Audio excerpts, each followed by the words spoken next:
With my 5-year Lord of the Rings history and unbridled enthusiasm for the project, I was made Sculpting Room Supervisor in 2004.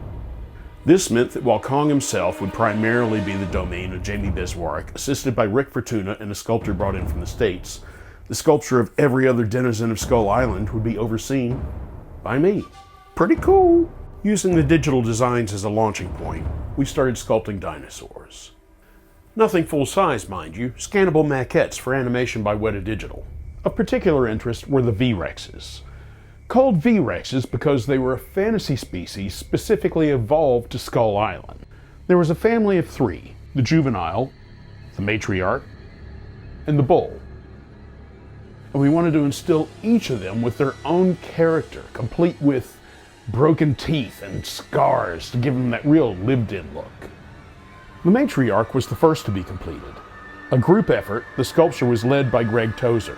This became the template for the other 2. Next came the juvenile, being led by Don Brooker. Certain tweaks were made, including making its eyes and arms larger to show the scale difference of a not fully grown Rex, while it shared the same feet size as the matriarch, to imply that he will grow into them. Finding the time to actually sculpt while keeping the team of 5 to 10 sculptors at any given time on track was challenging. But I was very fortunate to have taken the lead on the Bull V-Rex sculpture specifically. While we all had a hand in every sculpture by the end of it, the Bull was very much my baby, and is still one of my proudest film sculptures.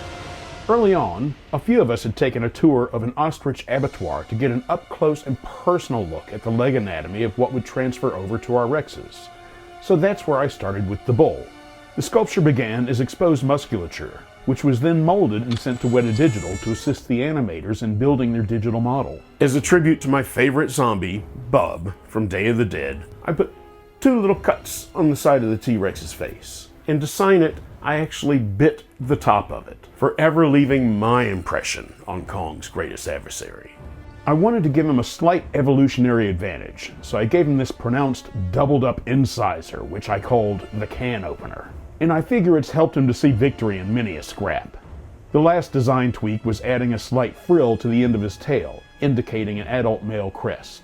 Now, with many scannable maquettes of the time, including previous Weta work, only half of the beast would be sculpted. This would then be scanned,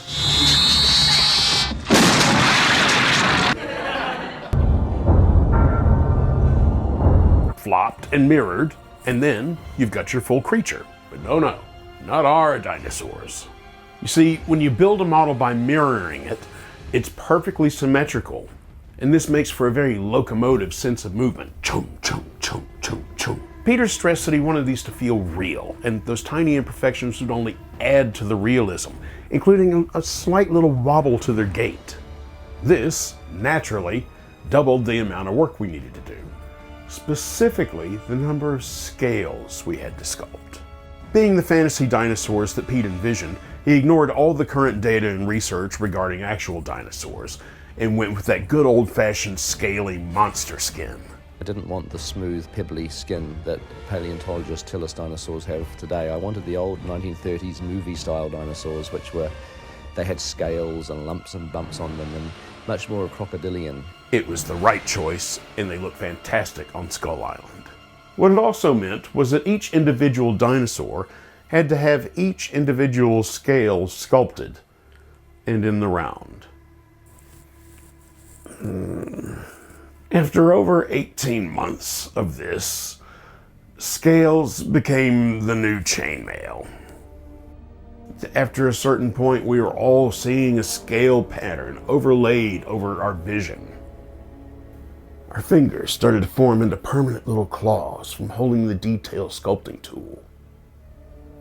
I would have dreams of my skin turning to scales, but it didn't just turn to scales, I had to sculpt it into scales.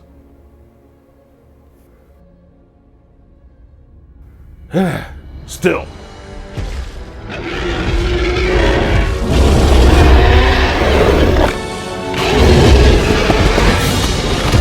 Worth it. As long as I never have to sculpt another scale for the rest of my life. But we'll come back to that too.